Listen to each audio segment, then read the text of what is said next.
Bismillah, walhamdulillah, wa salatu wa salam ala rasulillah. Malheureusement, il règne beaucoup d'amalgames quand on parle de croyance.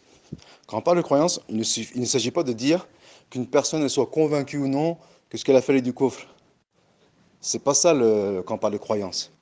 Non, c'est que l'asl iman, l'essence de la foi, elle est composée de ce que Ibn Taymiyyah rahimahullah, il appelle qawl al-qalb et amal al-qalb. Donc, qawl al-qalb, c'est la parole du cœur. Amal al-qalb, c'est les actes du cœur. Qawl al-qalb, c'est quoi? C'est le tasdiq, c'est la croyance. Amal al-qalb, c'est quoi? Ce sont les sentiments, c'est l'inqiyad, la soumission. Donc, pour entrer en islam, il faut la croyance et la soumission. Ce sont ce qu'on appelle le savoir et les actes. Tout le Coran est autour de ces deux notions, le savoir, les actes. Ya ayyuhalladhina amanu wa amilus salihat, le savoir, les actes. Les versets qui disent al-huda, c'est quoi? C'est qawl al-qalb. Wa dinul haq, c'est amal al-qalb. Wa tawassaw bil haq, c'est qawl al-qalb. Wa tawassaw bit taqwa, c'est amal al-qalb. Wa law kunna nasma'u, qawl al-qalb. Aw na'qilu, amal al-qalb lakuna min ashab al-jahim. Il y a un hadith qui dit que le prophète sallam, il dit que les noms les plus véridiques sont Hammam. Hammam, c'est quoi? C'est qawl al-qalb. Wal harith. Al-harith, c'est quoi? C'est amal al-qalb. Toute la religion, elle tourne sur ces deux points. Et le qawl al-qalb et amal al-qalb, qui sont la base de la foi, ils vont ramener qawl al-lisan. Et ensuite, qu'est-ce qu'ils vont ramener? Amal al-jawarih. Ils vont ramener la parole de verbal et les actes extérieurs. Donc, ça, c'est la foi. Et à l'opposé de la foi, il y a quoi? Il y a la mécréance. Donc la mécréance, elle respecte les mêmes mécanismes. Elle provient, puisque dans la foi, il y a une interaction entre le corps, la parole et les actes. Dans la mécréance, il y a une interaction entre le corps, la parole et les actes. C'est-à-dire que quand tu fais un acte de mécréance, cela provient forcément d'un corps qui a un problème, un khalal, qui a été pollué, soit au niveau du qawl al-qalb, soit au niveau du amal al-qalb. Et d'ailleurs, celui qui juge uniquement les actes dans la question du tekfir, il ressemble aux jahmites, dans le sens où les jahmites, ils ne voient pas l'interaction entre le cœur et les actes. Et ils disent qu'il est possible de faire du kufr en ayant une foi parfaite. Donc celui qui dit qu'on ne regarde pas le cœur et la croyance et qui assimile cette opinion à de l'irja, lui-même, il rejoint le jahmite qui ne voit pas l'interaction entre le cœur et les actes. Le kufr, c'est donc le miroir inversé de la foi. Et la foi, elle repose sur la graine du qawl al-qalb et amal al-qalb. Les juifs, ils ont renié au niveau du amal al-qalb, fahum mardoubun alayhim, et les chrétiens, ils ont dévié au niveau du qawl al-qalb, qui est le savoir.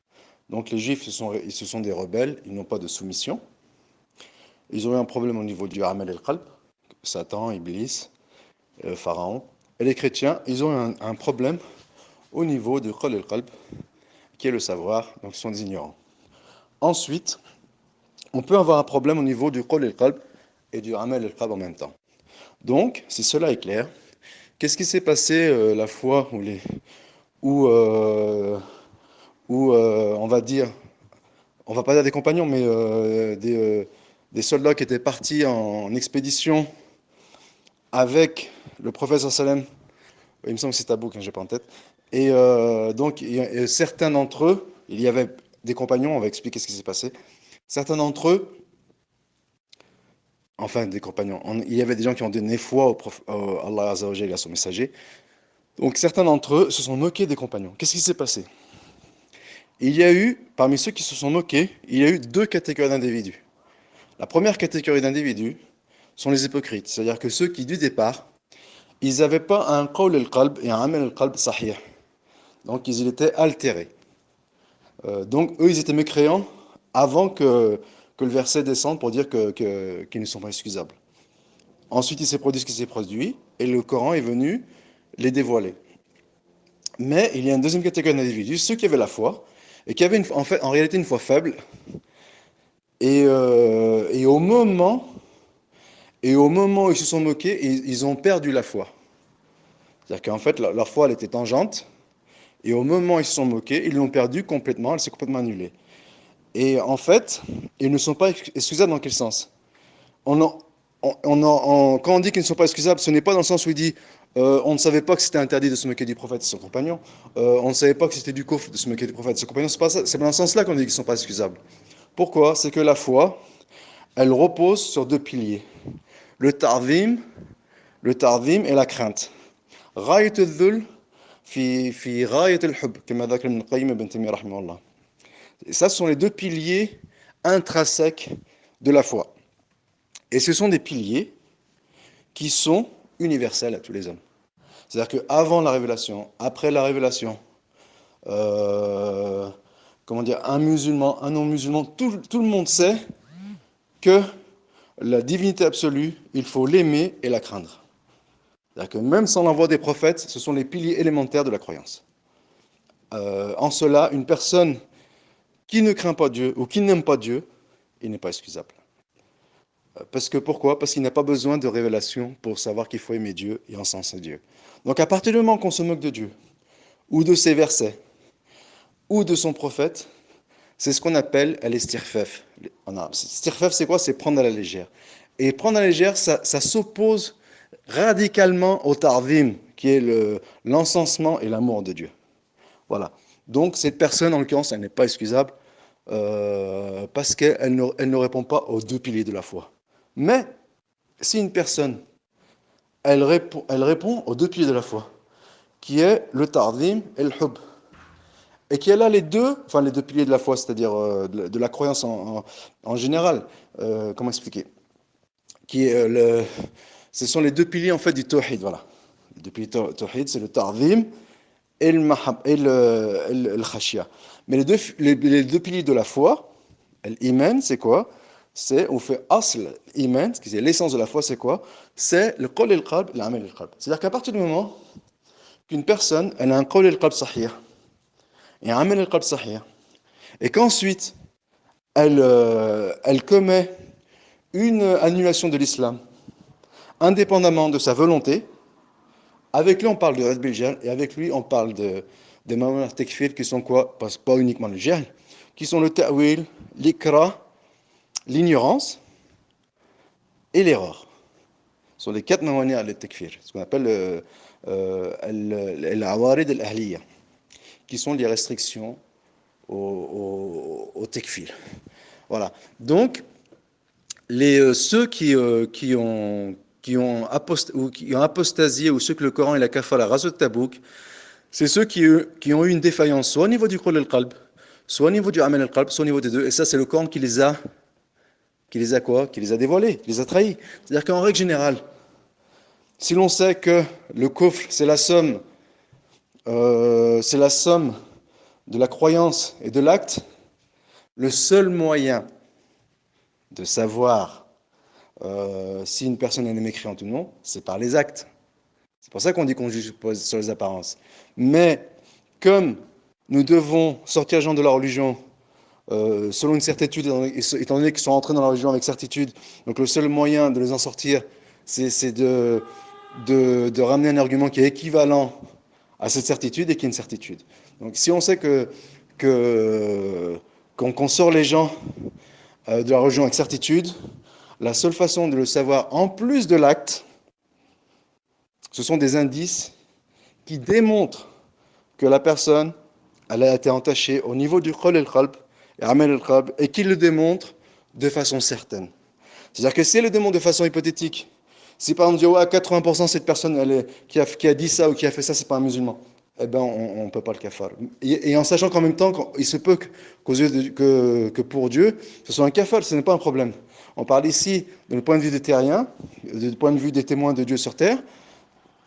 Il faut sortir une personne de la religion avec certitude, en sachant que le kufr, c'est la somme, encore une fois, de la croyance, c'est-à-dire du croyance, c'est-à-dire ce qu'il y a dans le cœur, c'est pas la croyance dans le sens où il faut croire ou non que c'est du kufr, non, c'est la croyance dans le sens où que c'est intérieur, c'est même ce sentiment de cœur, que sont le tasdir, qu'il y a une qiyad, et ça, ces choses-là, on ne peut le savoir que par des indices formels. Voilà. Avec ça, Inch'Allah, on a dissipé toutes les ambiguïtés qui sont sur la chose, en sachant que, en réalité, les ambiguïtés elles n'ont pas de limite.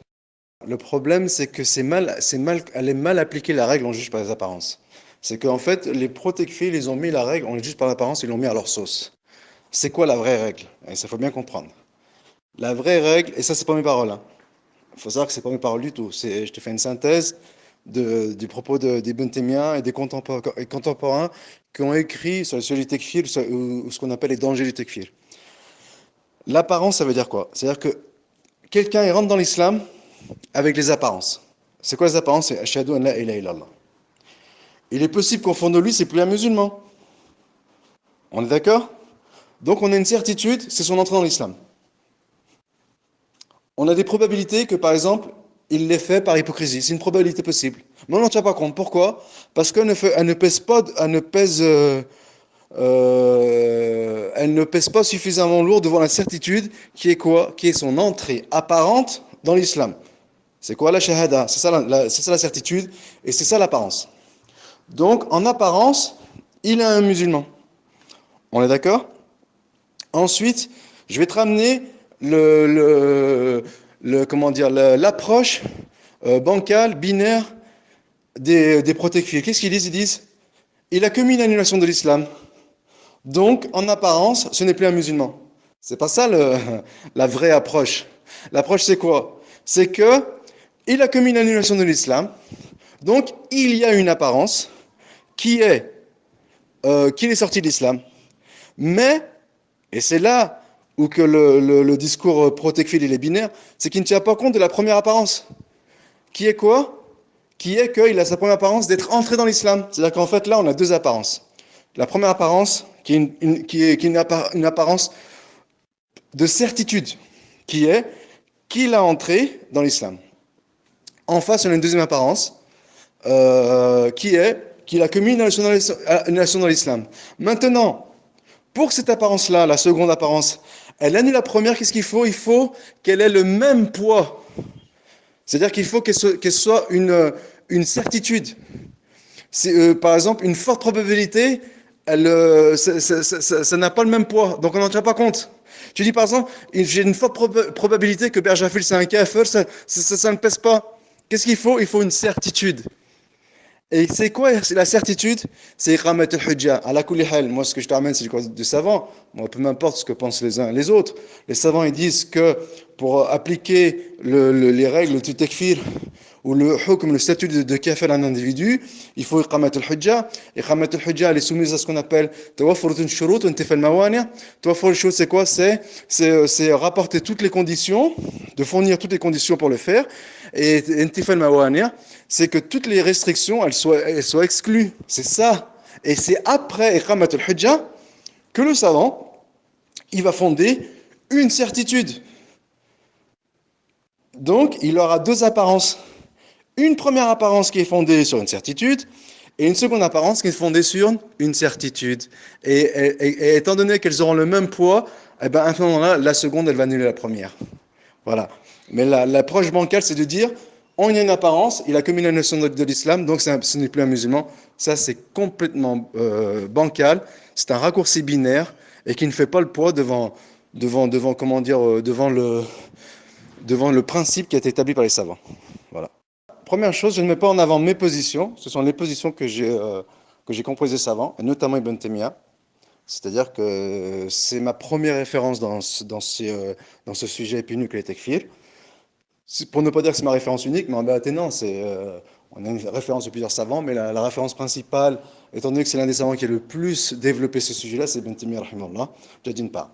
Ensuite, justement, les grands savants, al-muhaqqiqoun, il faut bien entendre ce que je dis, muhaqqiqoun, ils ne kafalent pas les ash'ara et ne kafalent pas le mu'tazilite.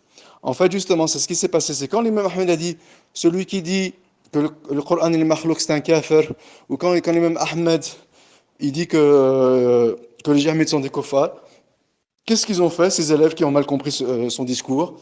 Ils ont appliqué ce statut à tout le monde, c'est-à-dire aux mu'tazilites de l'époque, ils l'ont appliqué à tout le monde, ru'us ou al-awam.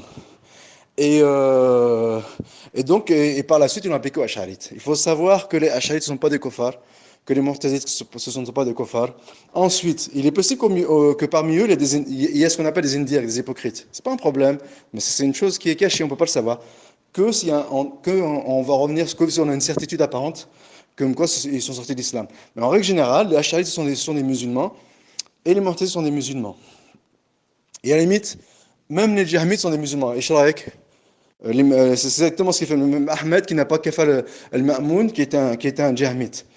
Et en fait, quand on dit qu'on le Ro'ous sont des kuffars et pas l'awam, il faut bien comprendre ce que c'est des Ro'ous.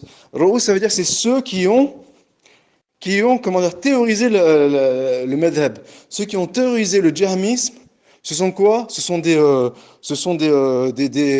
indirs, ce sont des hypocrites, ce ne sont pas des musulmans. C'est-à-dire qu'ils n'ont pas un qawl al-qalb sahir et un amal al-qalb sahir. Moi, je ne fais pas distinction entre savants et non-savants. C'est une distinction, celle-ci, elle est binaire. La vraie distinction qu'il faut faire, c'est quoi? C'est entre celui qui a un qawl al-qalb sahir, un amal al-qalb sahir, et celui qui est qui est un zindiq. C'est-à-dire que les ro'ous des djihamites, ceux qui ont initié le djihamisme, que les mêmes qui ont initié le chiisme, sont des zindiq, sont des hypocrites, ne sont pas des musulmans. Mais ceux qui les ont suivis, il y a des savants parmi eux, mais relativement, ce sont des muqallidines. C'est pour ça qu'Ibn Taymiyyah, rahimahullah, qu'est-ce qu'il dit? Il dit qu'il y a deux catégories d'individus qui sont excusables. Donc lui, Ibn Taymiyyah, il ramène pas comment dire, le partage binaire disant qu'on distingue savant et ammi. C'est pas ça le partage, le vrai partage. Le vrai partage, c'est d'ailleurs quoi? Comme Ibn Taymiyyah l'explique, il dit qu'il faut distinguer entre le zindiq, c'est-à-dire qu'il y a un qawl al-qalb et un amal al-qalb qui est corrompu, et lequel est deux catégories d'individus que sont le mujtahid et le muqallid. Et en sachant que pour Ibn Taymiyyah, le taqlid et l'ijtihad sont des notions qui sont relatives. C'est-à-dire que l'ijtihad, il peut venir d'une personne qui n'est pas un savant, et le taqlid, il peut venir d'un savant. Donc la question n'est pas de savoir si la personne c'est un savant ou non pour le takfir, parce que là, on met en avant des paramètres qui sont purement aléatoires, mais ce qu'il faut savoir, et non seulement ils sont aléatoires, mais en plus ils sont élastiques, ils varient d'une personne à une autre, d'un endroit à un autre, et d'une époque à une autre. Mais le vrai paramètre que met en avant Ibn Taymiyyah, donc indistinctement entre les savants et les awam, c'est quoi? C'est que le mujtahid et le muqallid, ils sont excusables. Pourquoi? Parce que le mujtahid et le muqallid, ils ont un qawl al-qalb sahih, il y a un amal al-qalb sahih. C'est-à-dire qu'on en revient, grâce à Dieu, à mon raisonnement, et c'est un raisonnement que je défendrai devant n'importe qui, devant n'importe quel savant, ou devant n'importe qui défend cette idée. C'est quoi? C'est que celui qui a un qawl al-qalb sahih, un amal al-qalb sahih, et qui se trompe à la suite soit d'un ijtihad, soit d'un taqlid, et c'est exactement ce que dit Ibn Taymiyyah, Ibn al-Qayyim, rahimahullah, et tous les grands muhaqqiqoun disent ça, et ben eux, ce ne sont pas des kuffars. Et celui qui comprend ce point, il comprendra que les Ash'aris ne sont pas des kuffars, même si dans leur rang, il y a des anadiqa, mais la seule chose pour le savoir, c'est de mettre en avant une certitude, c'est-à-dire que si l'un d'eux, on sait de façon certaine que c'est un zindiq, et ben lui, c'est pas un musulman. Voilà. Il faut bien comprendre ces choses, sinon on va droit vers l'égarement.